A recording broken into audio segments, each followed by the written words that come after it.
Bonjour à tous et bienvenue dans le grand JT des territoires sur TV5 Monde et vos chaînes locales et régionales. Voici les titres de l'actualité. Le moment a été plus qu'attendu. Le déconfinement a débuté ce mercredi dans toute la France. Une bonne nouvelle, notamment pour les restaurateurs et toute une filière. Reportage auprès d'eux à suivre de Via Occitanie dans un instant. La culture sort aussi de l'ornière. Musées, théâtres et salles de cinéma retrouvent leurs habitués.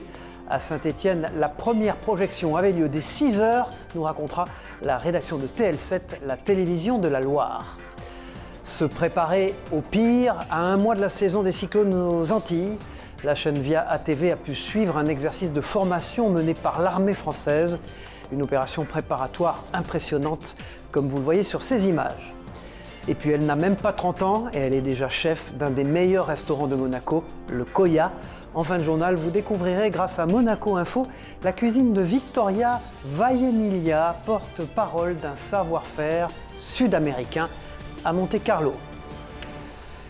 C'est donc devenu possible, manger en terrasse, aller au musée ou au cinéma, ces choses simples qui nous avaient tant manqué. Fermé depuis la fin octobre et le début du deuxième confinement, l'ensemble des professionnels avaient hâte, bien sûr, de retrouver leurs clients. Les règles liées au protocole sanitaire n'ont pas empêché les sourires de s'afficher sur les visages, notamment en terrasse quand il faisait beau. Retour sur ces premiers instants de déconfinement dans le sud-ouest, à Toulouse, avec Stéphane Forgeois pour Via Occitanie. Les bons sont prêts. Je vous ai mis les bons dans les pochettes et vous pouvez partir, c'est OK. Cela fait 11 ans que Martine Ferrage est grossiste au marché d'intérêt national de Toulouse. Aujourd'hui, c'est le rush. Les terrasses des restaurants rouvrent. Une reprise à 100% de l'activité qui fait du bien, puisqu'elle a connu une baisse de 50% de son chiffre d'affaires pendant les confinements. C'était vraiment une scène de guerre dans notre entrepôt, parce qu'en fait, il fallait reprendre vraiment les habitudes, reprendre tous les arrivages donc en grosse quantité, puisqu'on travaillait, on va dire, que sur 50% d'activité. Donc le lundi, ça a vraiment été une journée de reprise où on avait perdu vraiment tous nos automatismes, les muscles rouillés. En 3 jours, son entreprise a livré plus d'1 tonne de marchandises aux différents restaurateurs de Toulouse. C'est le cas pour Johan Fell, qui rouvre dès ce midi. Depuis que c'est annoncé, ça n'arrête pas les messages. Au fourneau comme en terrasse, l'équipe s'active, malgré certaines restrictions sanitaires à respecter. C'est 6 par table maximum, on garde toujours les 1 mètre de distance, on a mis les panneaux en plus pour protéger. Et sur la terrasse, voilà, 2 mètres carrés par personne. Pour une terrasse de 100 mètres carrés, on a le droit de mettre 50 personnes. Le restaurant affiche complet malgré une météo mitigée. Les premiers clients sont enfin là. On est les premiers, rassure-moi. Est-ce qu'on est les premiers? Ils ont la forme? Ouais. Et ils semblent ravis de retrouver leurs habitudes. Côté content de retrouver l'équipe. Et il y avait aussi un côté solidarité, quoi. On avait presque envie de venir, presque pour le côté allez, on vous aide à relancer la machine. Ça a été une galère pour manger sur les chantiers, toujours des McDo. Et là, revenir à la vie réelle pour pouvoir faire un restaurant, même avec ma chérie, c'est le bonheur. Ça fait du bien, mais ça va faire du bien à mon petit estomac qui va enfin pouvoir regrossir, parce que j'ai perdu trop de poids depuis que les restaurants sont fermés. Prochaine date clé le 30 juin pour une réouverture totale des établissements. Eux aussi trépignés d'impatience, les amoureux du cinéma ont enfin pu retrouver le chemin des salles obscures après plus de 6 mois de fermeture. À Saint-Étienne, le cinéma Le Méliès proposait d'ailleurs une première séance dès 6h du matin avec petit déjeuner à la clé. La rédaction de TL7, la télévision de la Loire, était sur place, regardez. 6h du mat, une foule de cinéphiles et des frissons, c'est comme ça qu'on peut résumer la réouverture du cinéma. Je pense que vous avez complètement raison et qu'il n'y a qu'à Saint-Étienne qu'on peut être au cinéma à une heure pareille. Et le Méliès est une équipe merveilleuse qui fait un travail dingue et je dirais vraiment que c'est le meilleur cinéma de France. Donc je suis très heureuse d'être là ce matin. Un public tombé du lit mais heureux. Et un directeur de salle bouleversé. Il y a beaucoup d'émotions. Enfin, moi, j'ai le ventre en vrac et ça récompense tout le travail d'une équipe depuis des mois. Et là, il y a des spectateurs, il y a des jeunes, il y a des familles. Très forte émotion. Ouais. J'ai du mal à la cacher là.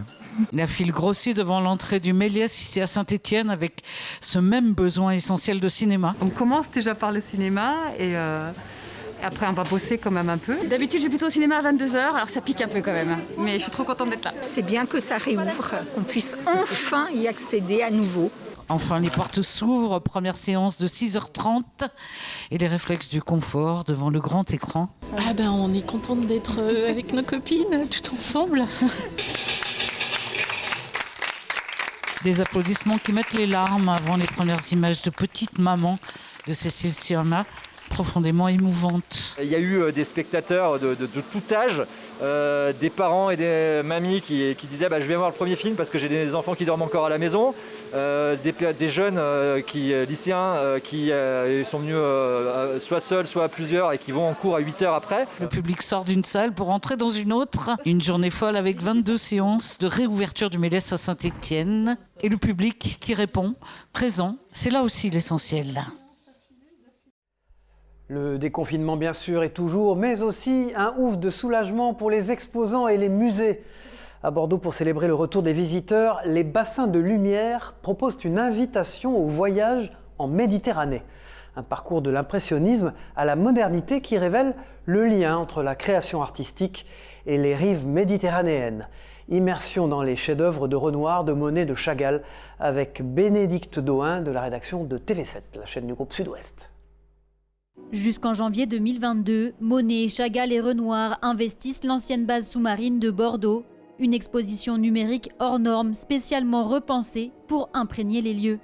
Alors c'est une exposition qui avait été créée initialement pour les Baux de Provence en 2013, dans les carrières de lumière, qui sont gérées aussi par Culture Espace, puis à l'Atelier des Lumières. Et donc du coup cette année, on a pris 8 mois pour refaire intégralement toutes ces expositions, changer quelques musiques qui nous semblaient moins opportunes, et surtout retravailler graphiquement, une à une, toutes les images et toutes les compositions graphiques. Donc ça donne au final quelque chose d'assez différent. Fermés depuis 6 mois, les bassins de lumière s'apprêtent à rouvrir avec un protocole sanitaire strict. Avec une jauge limitée à 450 visiteurs en même temps, cette réouverture est un défi financier. Bien sûr, il y a une pression de passer 5 mois sans exploitation, donc sans billetterie, etc. C'est compliqué pour les sites comme les nôtres. Maintenant, on espère bénéficier du même succès que l'année dernière. Et là, si on continue une belle année comme ça ne remettra pas du tout en cause le projet. Mais il faut que, bien sûr, ça marche. Et je pense que ce qu'on propose est à la hauteur des attentes du public. Rendez-vous est fixé le 19 mai. Les visiteurs pourront découvrir une double programmation en journée et en soirée. Des visiteurs qui auront l'occasion de se perdre dans les 13 000 m² d'exposition jusqu'au 2 janvier 2022. Et à Marseille, la culture fête également le retour du public.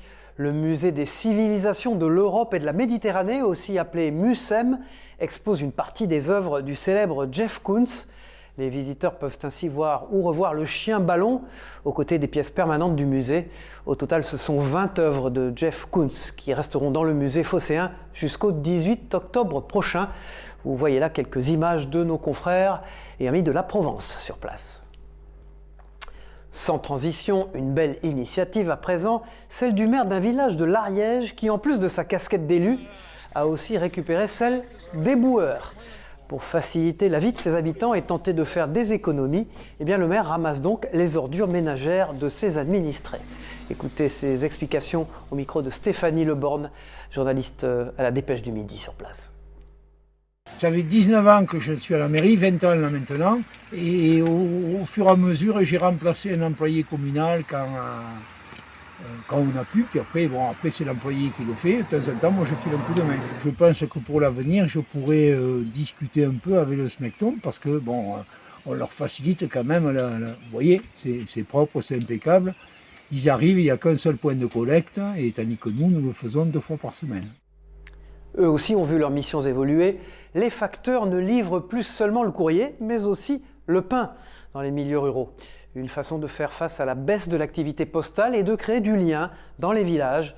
Regardez ce reportage de la chaîne Wéo, la chaîne de la Voix du Nord, à Bouzincourt. Aujourd'hui, Yannick Lespinasse, le facteur, ne livre pas que le courrier. Bonjour Madame Berthaud, c'est le facteur ? Marie-Rose, 92 ans, a droit à sa livraison quotidienne de pain. Il m'a amené du pain et sa gentillesse surtout. Vous savez, quand on est seul et puis on aime bien, surtout avec le confinement, on a quelqu'un avec qui parler. Baguettes anciennes, de tradition, pain complet. Depuis maintenant 3 ans, Yannick livre le pain dans 6 communes à proximité d'Albert dans la Somme. Une offre proposée par la Poste pour diversifier l'activité de facteur. C'est parce qu'on a une baisse sensible du courrier. Donc ces nouveaux services vont nous permettre d'avancer, quoi. Un service de proximité dont l'objectif est également de renforcer le lien social, souvent fragile dans les petites communes. Merci. Voilà, du coup je vous donne les 2 baguettes. C'est dans cette boulangerie que sont confectionnées les 50 baguettes livrées chaque jour par les facteurs de la Poste dans le secteur d'Albert. Pour Stéphanie, ce service de livraison est un moyen de faire des économies tout en restant au chevet d'une clientèle sédentaire. Ils aiment bien se confier. Quand il y avait le portage à domicile, ils aimaient bien se confier avec la boulangère, tout ça. Là, ils se confient avec le facteur. Ils aiment bien des petites visites. Si le service est gratuit pour les clients, il est en revanche facturé aux entreprises qui font livrer leurs produits. Car la Poste ne livre pas que le pain, mais également repas ou médicaments. Allez, bonne journée! L'économie dans nos régions à présent avec vous, Michel Picot. Bonjour, vous allez nous faire découvrir l'histoire aujourd'hui d'une PME originale. Cette entreprise élève des insectes pour nourrir les poissons qui se retrouveront dans nos assiettes. Elle est basée dans la Somme. Michel Picot, vous nous en parlez. Bonjour Cyril, bonjour à vous tous. Question pour commencer, que mangent les truites ? La réponse, elles sont carnivores. Elles mangent donc des vers, des insectes et parfois même d'autres poissons. Dans les élevages de truites, elles mangent souvent des farines de poissons issues en majorité des sardines et autres anchois pêchés au large de l'Amérique du Sud, puis importés dans nos fermes piscicoles. Une situation pas très écologique et plutôt onéreuse. D'où l'idée d'InnovaFeed, d'élever des insectes pour les transformer en farine pour nourrir les truites. L'entreprise cultive ainsi dans ses fermes des mouches soldats noirs et les transforme en protéines alternatives aux farines pour nourrir donc ces truites. Mais ces insectes sont aussi transformés en huile pour l'alimentation des porcs et des volailles. L'entreprise a terminé sa toute nouvelle ferme verticale dans la Somme qui permettra de produire 100 000 tonnes d'aliments chaque année et 15 000 tonnes de protéines destinées aux farines. Pour réaliser ce projet et ouvrir une nouvelle ferme d'élevage prochainement aux États-Unis, eh bien cette fois-ci l'entreprise a levé en 2020 140 millions d'euros. Il faut dire que ce marché est en plein essor. Et pour nous, consommateurs, me direz-vous, que faut-il en penser ? Eh bien, InnovaFeed a eu la brillante idée de lancer en 2019 une nouvelle filière de truites nourries à l'insecte. Elle en a même fait une marque, ou plutôt un label, truites nourries à l'insecte. Une cinquantaine de grandes surfaces dans le nord de la France et en Île-de-France ont donc vendu ces truites nourries à l'insecte. Ce fut une première mondiale. Désormais, une huile d'insecte est entrée dans la composition d'aliments pour les volailles. Elle remplace le soja, de plus en plus décrié pour son impact environnemental. Vous pouvez donc trouver, et vous trouverez prochainement dans les rayons des hypermarchés, la première volaille française nourrie à l'insecte. On n'arrête pas le progrès. Merci Michel Picot, on vous retrouve dans une prochaine édition du Grand JT des Territoires pour nous parler économie de nos régions, bien sûr. On continue dans les régions avec celles proches de Marseille et de Bordeaux, à la une des éditions spéciales du Point cette semaine. Le magazine hebdomadaire vous fera notamment découvrir la révolution agricole actuellement en cours à Bordeaux. Il sera aussi question du bilan de Pierre Urmic, le maire écologiste de la ville de Bordeaux, 10 mois après son élection. A-t-il réussi son pari ? Les critiques sont pour le moins nombreuses, notamment de la part de ses opposants. Et puis dans l'édition consacrée à Marseille, zoom sur la reconstruction de la deuxième ville de France et plus précisément sur les nombreuses initiatives qui fleurissent dans les quartiers nord de la ville. Pour profiter du retour en terrasse et du soleil de Marseille, la rédaction du Point vous proposera aussi quelques bons plans pour les terrasses à réserver notamment. À des milliers de kilomètres de là, en Guadeloupe, à l'approche de la saison cyclonique, les forces armées se préparent à intervenir en cas de catastrophe dans les Caraïbes. Pendant une semaine, 400 soldats de Martinique, de Guadeloupe, de Guyane et de la République dominicaine ont participé à un exercice d'envergure sur l'île de Marie-Galante. L'objectif, c'est rôder la coopération interarmée et surtout internationale. Marlène Mec pour Via ATV, Martinique sur place. Nous sommes le vendredi 7 mai, l'ouragan Bob s'abat sur Marie-Galante. Une île dévastée, des embarcations en perdition et une fuite d'hydrocarbures sur un navire au large, c'est en quelques mots le scénario de l'exercice militaire Caraïbes 2021. Les hommes et femmes du 33e régiment d'infanterie et de marine sont prêts à intervenir. Une fois l'ouragan passé, il faut faire vite. Et c'est ici, au poste de commandement, que tout est coordonné en liaison directe avec le centre opérationnel installé à Fort-de-France. On procède à des reconnaissances sur toute la surface de l'île avec un système de découpage géographique qui nous permet de rien laisser derrière nous et d'avancer pas à pas pour réouvrir la circulation jusqu'aux parties les plus reculées de l'île et permettre d'acheminer soit du ravitaillement ou de l'aide dans l'île, soit de permettre d'évacuer des sinistrés qui en auraient la nécessité. Dans cette barge, 5 blessés prêts à être transportés vers le bâtiment du Mont d'Urville stationné au large. L'évacuation des populations s'effectue avec un détachement militaire de République dominicaine. Assurer une action coordonnée et fluide en situation de catastrophe naturelle, c'est tout l'enjeu de cet exercice. Le timing de cet exercice qui se situe 2 mois avant l'ouverture, du moins 1 mois avant l'ouverture, je dirais officielle de la saison cyclonique, mais 3 mois avant le pic, nous permet justement de nous roder et d'être prêt à intervenir très rapidement le jour où malheureusement une telle catastrophe arriverait. Et c'est justement cette capacité à coordonner différents corps d'armée et unités civiles sur ce type d'opération que le commandement sud de l'US Air Force est venu observer cette année. Une expérience semble-t-il concluante, l'armée américaine envisage de participer au prochain exercice en 2022. On reste aux Antilles sur ces images encore impressionnantes de la chaîne ATV. L'eau d'une mangrove est devenue rose bonbon. Le phénomène qui s'est déjà produit l'an dernier est lié à la concentration d'une micro-algue, la Dunelielia salina. C'est son nom, c'est un phénomène naturel donc causé aussi par la salinité de l'eau qui devrait disparaître lors des prochaines pluies. C'est cette même algue qui colore en rose les salins de Camargue. Toujours sur l'eau, mais en Bretagne, zoom sur le casquelot, le cachalot en danois. C'est un navire habitué de la rade de Brest. Après les fêtes nautiques de 2008 et de 2016, il revient dans la cité du Ponant sous pavillon français avec une nouvelle mission, offrir aux étudiants une expérience inoubliable. Amarré au port du château, le 3-mâts entend bien accueillir à terme 9000 scolaires pour leur donner une autre image de la mer. Un reportage de Christophe Boucher pour TBO, la chaîne du groupe Le Télégramme sur place. 47 mètres de long, 2200 mètres carrés de voilure et une capacité d'embarquement à la journée de 100 personnes. Le français sur l'eau est tout bonnement majestueux. Cet ancien voilier danois vit une seconde jeunesse, la vocation de ce 3-mâts qui bat pavillon tricolore depuis 2018, devenir un navire école. On vise des jeunes entre 18 et 25 ans, les jeunes qui viendront avec nous à faire du car, à faire de la barre, à faire toutes les tâches multiples et variées qui peut y avoir sur un grand voilier comme le français. C'est l'école de la vie et celle des gens de mer que souhaite inculquer Patrice Lourd aux jeunes stagiaires, une expérience unique qui forge un caractère. Le but n'est pas d'en faire des marins, le but est d'apprendre aux jeunes qui vont le savoir-être, savoir vivre ensemble, le respect des uns, le respect des autres. Et la mer, MER, est la meilleure éducatrice possible. Parce que si vous ne respectez pas les fondamentaux du savoir-être, savoir vivre ensemble, on vous remet à niveau rapidement. Un séjour sur un 3-mâts n'est pas une expérience en vase clos, mais bel et bien une ouverture vers l'autre et sur le monde qui nous entoure. Il faut avoir une vision globale de la problématique actuelle et la vie ensemble, mais aussi la vie avec l'environnement et la planète. Et il n'y a rien de tel qu'un voilier pour parler de tout ça. Si aujourd'hui seules 16 personnes peuvent dormir à bord, à terme une quarantaine pourront profiter d'un tel coucher de soleil et d'une nuit en mer sous les étoiles. Le 5 mai dernier, Emmanuel Macron, le président de la République, commémorait le bicentenaire de la mort de Napoléon Bonaparte. Et en Corse, évidemment, cette célébration s'étalera sur plusieurs mois avec des expositions notamment. À Ajaccio, là où l'empereur est né, une messe commémorative s'est déroulée à la chapelle impériale.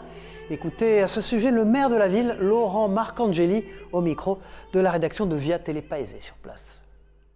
Nous sommes dans la rue Fèche, vous avez le cours Napoléon au-dessus, rien qu'avec le nom des rues, des places, les statues, l'urbanisme, vous avez déjà en soi un héritage qui est encore bien visible. Ce musée qui est plein de trésors et la bibliothèque qu'il jouxte également, c'est l'héritage déjà, je dirais, matériel. Après, vous avez un héritage historique. La ville d'Ajaccio est très redevable à cette famille et à cet homme en particulier. On les pensait disparus, mais comme les vinyles, ils signent leur retour en force. Les DVD ressortent des cartons maintenant. À Fougères, en Bretagne, un magasin consacré uniquement aux DVD a ouvert en avril. Et Philippe Berthou, pour la chaîne TVR à Rennes, s'est rendu sur place pour regarder ces trésors. Une nouvelle boutique vient tout juste d'ouvrir ses portes à Fougères. La quincaillerie du cinéma, c'est son nom, est entièrement consacrée à la vente d'un produit unique, le DVD, le support physique des films de cinéma, récemment mis à mal par les plateformes de streaming. Il y en a 10 000 à peu près, 10 000 films, on va dire, d'auteurs et du cinéma du monde français. Et c'est à peu près tous les films qu'on ne voit plus au cinéma. On voit les classiques, mais on ne voit pas les films qui sont absents des médias, on va dire.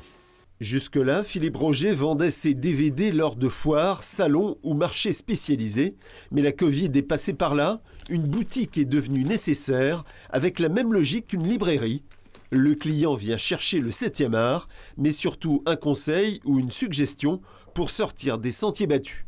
Alors ça peut être la personne qui va chercher un dessin animé, après, qui dit tiens vous avez ça, et puis les gens ils regardent au fur et à mesure, ils disent tiens mais lui il a fait ça, Corneau il a fait ça, je ne savais pas. Et puis fil en aiguille on discute, et puis il repart avec un film. Du nanar au chef-d'œuvre, il y a donc beaucoup de pépites à retrouver dans les rayonnages de la quincaillerie du cinéma. En témoignent les nombreuses palmes d'or du Festival de Cannes, mais aussi ce quasi introuvable Derzu Uzala de 1975, signé Akira Kurosawa. Les connaisseurs apprécieront. C'est une épouvantable habitude estivale. Les abandons d'animaux se multiplient quand sonne l'heure des vacances pour les familles. Pour s'y préparer et sensibiliser le public, la SPA vient de lancer son mois de l'adoption, une opération qui doit permettre de trouver des familles responsables pour les chiens, les chats et les nouveaux animaux de compagnie. À Orgeval dans les Yvelines, comme dans les 62 refuges de l'association, les équipes accueillent donc toutes les personnes intéressées, comme vous pouvez le voir sur ces images de TV78. Accompagner 36 jeunes brebis en transhumance, voilà une bien belle idée de sortie dominicale originale. À Montureux-sur-Saône, dans l'ouest des Vosges, une association a organisé pour la deuxième fois la Transourche, réunissant 80 personnes venues mener le troupeau d'une éleveuse locale jusqu'aux prairies où elles vont paître pendant 6 mois. Une sortie formatrice et pour le moins sportive, racontée par Louise Amunda et Thierry Lasson de la rédaction de Via Vosges. Elle déborde d'énergie, prête pour le grand départ. À Montureux-sur-Saône, pas très loin de Darney, ces jeunes brebis vont entamer leur transhumance dans la vallée de l'Ourche. Une transourche donc, organisée par l'association Droite-Val Ourche Patrimoine. Après une première édition en 2019, celle de l'année dernière avait été annulée en raison de la crise sanitaire. Cette année, plus de 80 personnes ont répondu à l'appel pour venir encadrer le troupeau dans le respect de quelques règles. Avec des moutons, il y a quelques consignes.